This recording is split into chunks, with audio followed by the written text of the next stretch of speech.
안녕하세요. 전나힘 선생님입니다. 잘 지내셨죠?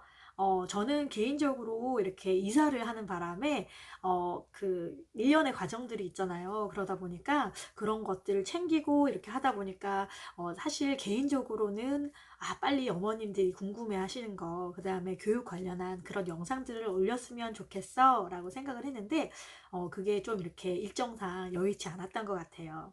그래도 좀 좋다고 좀 좋은 점 중에 하나라고 생각하는 건 뭐냐면 제가 현직 강사로서 대형학원에서 이런 것들 뭐 어머님들께서 하실 수 있는 고민들을 이제 올리고 있었는데 사실은 현직 강사라서 현장감 있게 어머님들이 하실 법한 고민들 그 다음에 좀 현실적인 조언들 이런 거를 이제 올려드릴 수 있었던 반면에 약간 혹시라도 제가 올리는 영상들이나 이런 것들이 가르치고 있는 그런 제자들, 그러니까 학생들 혹은 어머님들께 피해가 가면 어떡하나 하는 좀 이제 제약이 조금 개인적으로 있었어요. 그래갖고 오히려 이사를 하게 되면서 지금 잠깐은 학원 강사를 쉬고 있거든요. 그래서 요 시간 동안 오히려 제가 일했던 것들을 조금 이제 약간은 더 자연스럽고 또 자유스럽게 물론 왜곡하거나 뭐 어떤 정보를 가감하거나 그런 건 없었지만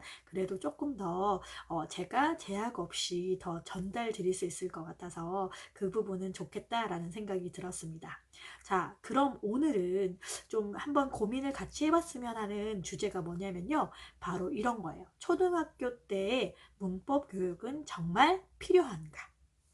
제가 왜 이거를 좀 고민을 해봐야 되겠다고 생각을 했냐면은 실제로 이제 입학 상담을 준비하던 중에 둘째 입학 상담을 오신 분이 있었어요. 근데 첫째 때 이제 실패하셨던 경험을 토대로 이제 둘째 이제 입학을 이제 상담을 이제 하러 오신 분이었는데 첫째의 그런 고민이 그거였어요. 예를 들어서 원어민하고 인터랙션도 엄청 잘하고 커뮤니케이션도 너무 잘했대요. 거기다가 뭐 긴 지문 읽기, 뭐 영어 원서 읽기, 뭐 동화책 읽기 이런 거 엄청 좋아하고 거기다가 뭐 디스커션하고 라이팅하고 이런 걸 좋아했던 친구인데 대왕어학원에서 너무너무 잘 하다 보니까 어머님께서 그 중학교 가서도 그냥 어려움 없이 그냥 대형어학원에서 계속 공부할 수 있게끔 계속 도와주셨대요. 근데 초등학교 졸업하고 한 중학교 1학년 때는 거의 자유학기제니까 거의 시험을 안 보고 중학교 한 2학년부터 이제 시험을 보는데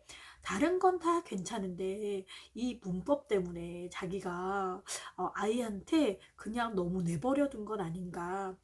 이 문법 내신이라는 게 정말 발목을 잡더라. 그러면서 굉장히 미안해 하시면서 이렇게 초등학교 때부터 좀 그래도 문법이 이렇게 교육이 좀 있는 그런 학원을 찾아왔다 뭐 이렇게 얘기를 하시더라고요. 근데 일단은 제가 그렇게 어떻게 보면 아이들한테 거의 원어민 교육, 영유라든지 아니면 거의 대형 학원에서 말씀드리는 뭐 reading, listening, speaking, writing을 중점적으로 해서 문법 교육을 거의 안 한 친구들 위주로 조금 말씀을 드릴게요. 사실 이런 것들이 전혀 쓸모가 없었다던가 아니면은 이런 것들이 정말 아이한테 도움이 안 됐어 라고 그렇게 미안해 하시거나 좀 죄책감은 가질 필요가 없다는 걸 미리 말씀을 드리고 싶어요. 왜냐하면 제가 한 세 가지 관점에서 조금 말씀을 드릴게요. 사실 우리가 영어를 배우는 이유는 멀리 보면은 수능 그 다음에 더 멀리 보면은 취업 때문에 배우는 거잖아요. 근데 단순히 이제 초등학교 때부터 문법 공부만 열심히 했던 친구들 같은 경우는 나중에 수능이라든지 아니면 취업까지 갈 수가 없어요. 근데 어릴 때부터 네 가지 영역에 모두 준비가 되어 있고 원서 읽기가 가능했던 친구들 같은 경우는 사실 그런 것들에 대해서 막 그렇게 힘들어 하지 않아요. 그래서 수능을 간단하게 예로 들자면 어머님들께서 기회가 되실 때 한번 그 영어 지문을 한번 보시면 좋겠어요. 물론 이제 절대평가다 뭐 책 근래에 들어서 아이들 이제 좋아하는 거를 뭐 골라서 들을 수 있는 학점 기준제 뭐 이런 거 때문에 많이 변화하긴 했지만 어쨌든 수능이란 큰 틀에 있는 그 지문은 굉장히 많이 길어졌고 또 추상적인 그런 단어들을 많이 사용해요. 근데 어릴 때부터 이렇게 예를 들어서 원서 읽기라든지 친구들이라든지 그 다음에 영어 동화 읽기로 트레이닝이 됐던 친구들 같은 경우는 그런 긴 지문을 읽는 것들이 어렵지가 않겠죠. 그쵸? 그리고 대학교만 가더라도 사실 모든 전공 텍스트는 영어로 쓰여져 있어요. 그래서 사실 영어 읽기가 준비되지 않았던 친구들이 그때 가서 스펙도 쌓아야 되고 인턴 경험도 해야 되고 이 모든 것들을 진행을 해야 되는데 갑자기 그때 영어를 공부해서 텍스트를 읽는다고 생각하면 굉장히 많은 시간이 걸리겠죠. 그쵸?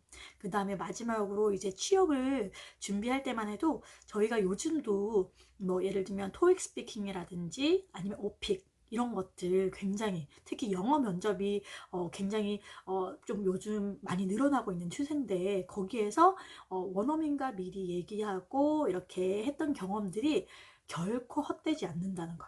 그래서 아까 전에 말씀드린 그 분 있잖아요.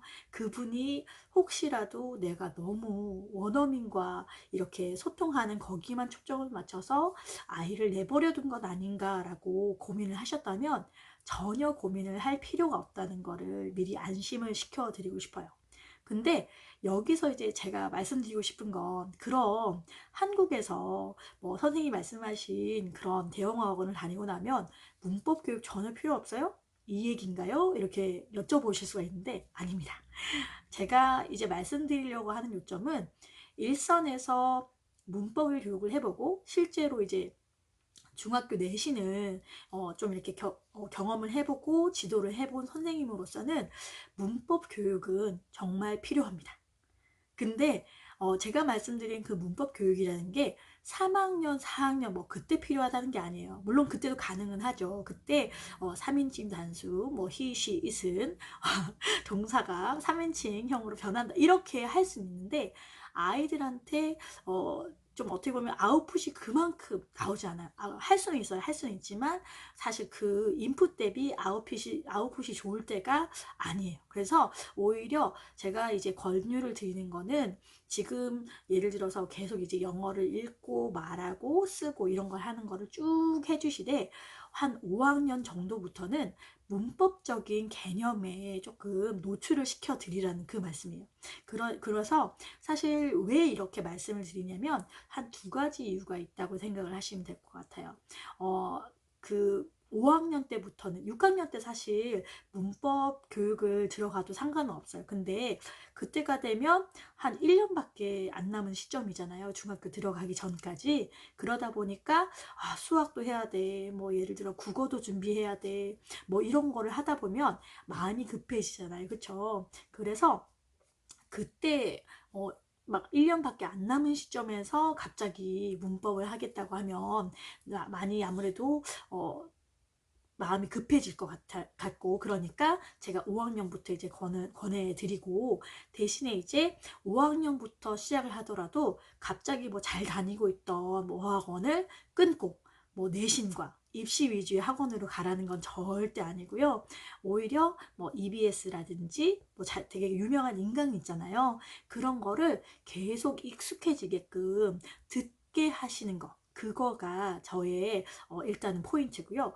제가 아까 전에 이어서 이제 두 가지 포인트로 말씀을 드린다고 했잖아요. 첫 번째 포인트가 사실은 아이들이 영어로 수업하던 게 너무너무 익숙해지다 보니까 어떻게 보면은 그 문법 용어라는 것이 익숙하지가 않아요. 그래서 아이들이 처음에 가면 굉장히 힘들어 하기 때문에 그 문법 용어와 친해지게 하기 위해서 제가 꼭 이렇게 문법 인강이라든지 이런 것들을 들어보시라 이렇게 말씀을 드린 거예요. 제가 예를 하나 들어볼게요. 예를 들어서 한 중학교 2학년부터 배우는 건데 이런 간단한 문장이 있어요. 예를 들면 What is sad is true. 굉장히 간단하잖아요. 그쵸?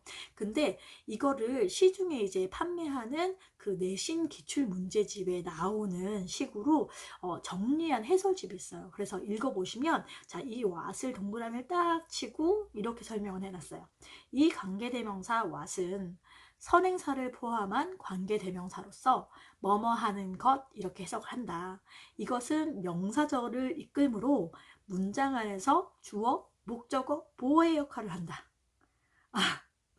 자, 어머님들께서 이제 토익도 많이 공부하시고 그 다음에 대학 교육도 받으셨기 때문에 뭐 관계대명사 what이요? 뭐 별로 어렵지 않은데요. 이렇게 생각은 하실 수 있겠지만, 예를 들어서 우리 친구들 처음에 이제 13살 이제 14살 돼서 처음 중학교 1학년 간 친구들이 예를 들어 이렇게 막 한자어가 많이 섞인 그런 문법을 처음 접한다고 한번 생각을 해보세요.